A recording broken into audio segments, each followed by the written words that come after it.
साल 1996 को रशिया में बोरिस्का नामक एक बच्चे का जन्म हुआ। ये कोई नॉर्मल बच्चा नहीं था। उसका मानना था कि वो मार्स से आया है। चलिए आपको पूरा स्टोरी शुरू से बताया जाए। आम बच्चे जो जन्म के 5 महीने तक भी अपने गर्दन को स्टेबल नहीं रख पाते, वही ये बच्चा अपने जन्म के 2 हफ्तों के अंदर अंदर ही अपने गर्दन को पूरी तरह से स्टेबल रख पाता था। यहाँ से ही शुरू होता है उसका अजीबोगरीब हरकतों का। उसका माँ एक डॉक्टर थी और शुरू से ही उनको अपने बच्चे को देख के लगता था कि उनके बच्चे में कुछ तो स्पेशल बात छुपी हुई है। उनको ऐसा सोचने का मतलब भी बनता है, क्योंकि जिस जगह नॉर्मल एक बच्चे का बोलना शुरू होने में कम से कम 1.5 ईयर का समय लगता है, वही जगह बोरिस्का ने केवल कुछ ही महीनों में बोलना शुरू कर भी दिया था। जब तक उसका एज 1.5 साल हुआ, तब तक वो रीडिंग, ड्राइंग और तो और पेंटिंग भी करने लग गया था। इस वजह से उसको सिर्फ 2 साल की उम्र में ही किंडरगार्टन में भेज दिया गया था। वहाँ के टीचर्स भी उसके राइटिंग और लैंग्वेज लर्निंग स्किल्स को देखते हुए बहुत ज्यादा चौंक गई थी। और तो और 2017 में एक इंटरव्यू में उसके किंडरगार्टन टीचर्स ने ये भी बताया कि उसके पास आश्चर्यजनक मेमोरी पावर था। उसको इस छोटी सी उम्र में ही एस्ट्रोनॉमी के बारे में इतना नॉलेज था कि मानो वो एस्ट्रोनॉमी का कोई टीचर हो। जब इस चीज के बारे में बोरिस्का के पेरेंट्स को पूछा गया कि क्या उन्होंने उसको स्पेस के बारे में बताया, तो उनका कहना था कि उन्होंने उसको स्पेस के बारे में कुछ नहीं बताया, और तो और स्पेस के बारे में वो भी उतना नहीं जानते थे। उसके बाद धीरे धीरे उसका स्पेस का नॉलेज बाहर आता गया और धीरे धीरे सब लोग उसको जीनियस बोलना शुरू कर दिए थे। लेकिन मार्स के बारे में उसने अभी तक कुछ नहीं बोला था। जब उसका उम्र 7 साल हो गया, तब अचानक उसने ऐसा एक खबर बताया जो सुन के पूरे दुनिया के साइंटिस्ट भी दंग रह गए। और आज तक जो लोग उसको जीनियस बोलते आ रहे थे, वो 2 पार्ट में डिवाइड हो गए। वो क्यों डिवाइड हो गए, वो जानने से पहले ये जान लीजिए कि उसने ऐसा क्या बोल दिया था। एक बार वो अपने फैमिली के साथ कैंपिंग करने गया हुआ था। तब उसने अपने फैमिली को बताया कि वो धरती से नहीं है। अपने पिछले जन्म में वो मार्स में रहा करता था। पृथ्वी को बचाने के लिए वो मार्स से पृथ्वी में आया है। बोर का ये बात सुन के उसके फैमिली का तो पैरों तले जमीन ही खिसक गई। धीरे धीरे ये बात लोगों के सामने आना शुरू हो गया।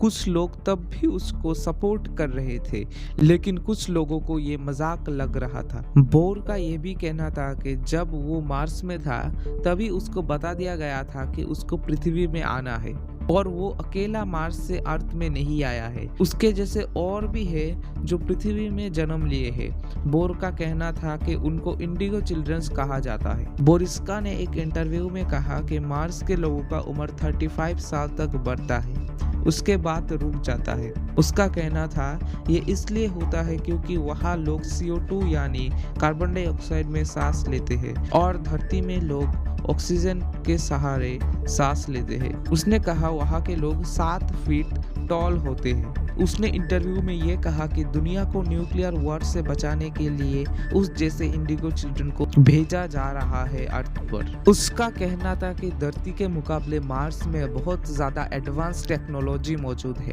उनके पास ऐसा स्पेस शटल है जिससे वो यूनिवर्स में बहुत दूर तक ट्रेवल कर सकते हैं, और तो और कई बार तो उसने पृथ्वी के नजदीक से भी गुजरा है। उसने कहा कि मार्स के लोगों को मार्शियन कहा जाता है। मार्शियन के पास बहुत ज़्यादा एडवांस टेक्नोलॉजी होने की वजह से ही उनका नामो निशान आज मिट चुका है। उनके पास टाइम मशीन भी मौजूद है। इतने एडवांस टेक्नोलॉजी के चलते उनमें बहुत बुरा न्यूक्लियर वार शुरू हुआ, और वही वजह है कि आज मंगल ग्रह किसी खाली रेगिस्तान से कम नहीं है। बोरिस का कहना था कि ये बात पृथ्वी के लिए भी लागू होता है। उसको पूरा विश्वास है कि जैसे जैसे दुनिया आगे बढ़ रहा है, उसका टेक्नोलॉजी का ग्रोथ भी बहुत ज्यादा हो रहा है, और धरती भी एक दिन न्यूक्लियर वार के चलते आज के मार्स के जैसा बन जाएगा। और वो यहाँ लोगों को इस चीज से बचाने के लिए आया है, ताकि लोग पहले से ही इस चीज को लेकर सतर्क हो जाए, वरना मार्स के तरह अर्थ को भी बहुत बुरा अंजाम भुगतना पड़ेगा। बोरिस्क ने कहा उस न्यूक्लियर वॉर के बाद भी कुछ लोग हैं जो बच गए थे, और वो आज भी सीक्रेट बेस बना के मार्स में मौजूद है। और अब ये इंडिगो चिल्ड्रंस के द्वारा एक मिशन कर रहे हैं ताकि अर्थ को समय रहते बचा लिया जा सके। बोरिस ने कहा कि मार्शियन जैसा हालत ह्यूमंस का ना हो, इसलिए उसके पास हल भी मौजूद है। उसका कहना था कि उसके लिए ग्रेट स्पिंक्स ऑफ गीजा को खोलना पड़ेगा। उसके लिए हमें ये पता लगाना पड़ेगा कि कैसे इसको खोला जा सकता है। अगर इंसान इसको खोल पाए तो बहुत सारे राज इंसानों के सामने आ जाएगा जिसके बारे में इंसानों ने कभी सोचा भी नहीं होगा। और तो और उसका ये भी कहना था कि पिरामिड्स ऑफ गीजा के अंदर भी बहुत सारे राज छुपे हो सकते हैं। हो सकता है मार्शियंस जो धरती में आते थे वो अपना स्पेसशिप पिरामिड के अंदर रखते थे और आज भी वहाँ स्पेसशिप मौजूद हो सकता है। आपको इस बच्चे के बारे में क्या लगता है, कमेंट में बताइएगा। मिलते हैं अगली वीडियो में।